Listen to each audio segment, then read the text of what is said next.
আমার প্রিয় ছাত্রছাত্রীরা, গত ক্লাসে আমরা সহজ পাঠের দশম পাঠটা পড়েছি এবং তার কি অর্থ বিপরীত করেছি।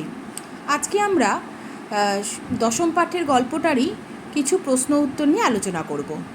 দেখো, প্রথমে আমরা কি দিয়েছি, পূর্ণ বাক্যে উত্তর দাও। প্রথম প্রশ্ন কি, কোন মাঠে শেয়াল ডাকছে?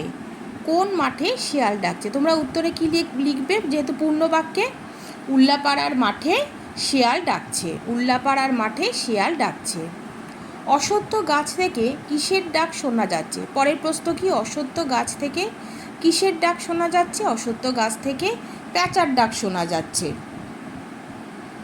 তারপরের প্রশ্ন কি, কিসের ক্ষেত থেকে ঝিল্লি ঝিঝি করছে? উচ্ছের ক্ষেত থেকে ঝিল্লি ঝিঝি করছে। দরজার পাল্লা কে বন্ধ করবে? দরজার পাল্লা উল্লাস বন্ধ করবে। একসঙ্গে প্রশ্নটা দিয়েছি, দেখো, কেন বন্ধ করবে? তার উত্তরে তোমরা কি লিখবে? দরজার পাল্লা বাতাসে ধরাস ধরাস করে পড়ছে, তাই দরজার পাল্লা বন্ধ করবে। ঘাস, তারপরে প্রশ্ন দেখো, ঘাস ভিজে কেন? এক পত্তন বৃষ্টি হয়ে গেছে বা এক পশলা বৃষ্টি হয়ে গেছে, তাই ঘাস ভিজে।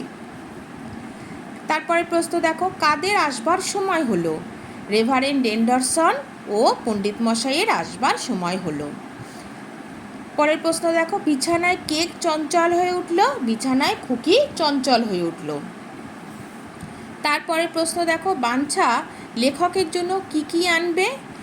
উত্তরে কি লিখবে? বাঞ্ছা লেখকের জন্য চা আর কিঞ্চিত বিস্কুট আনবে। কিঞ্চিতের জায়গায় কিছু বিস্কুটও লিখতে পারো। কিঞ্চিত মানেই তো কিছু, তাহলে কিঞ্চিতের জায়গায় চা আর কিছু বিস্কুট আনবে। তাহলে এই হয়ে গেল পূর্ণ বাক্যে উত্তর দাও। এবার দেখো দিয়েছি কি, এই পূর্ণ বাক্যগুলোকে তোমরা আবার দু একটি শব্দতেও করতে পারো। আবার যেগুলো দু একটি শব্দতে দিয়েছি, দু একটি শব্দতেও করবে, পূর্ণ বাক্যেও করবে। এইভাবেই তো আমরা তোমাকে প্রত্যেকের ক্লাসেও বলেছি। এবার দু একটি শব্দে উত্তর দাও। এত রাত্রে কে দরজায় ধাক্কা দিচ্ছে? এত রাত্রে কে দরজায় ধাক্কা দিচ্ছে? উত্তরে কি লিখবে? শুধু বাতাস। ঝিল্লি কেমন করে ডাকে? ঝিঝি।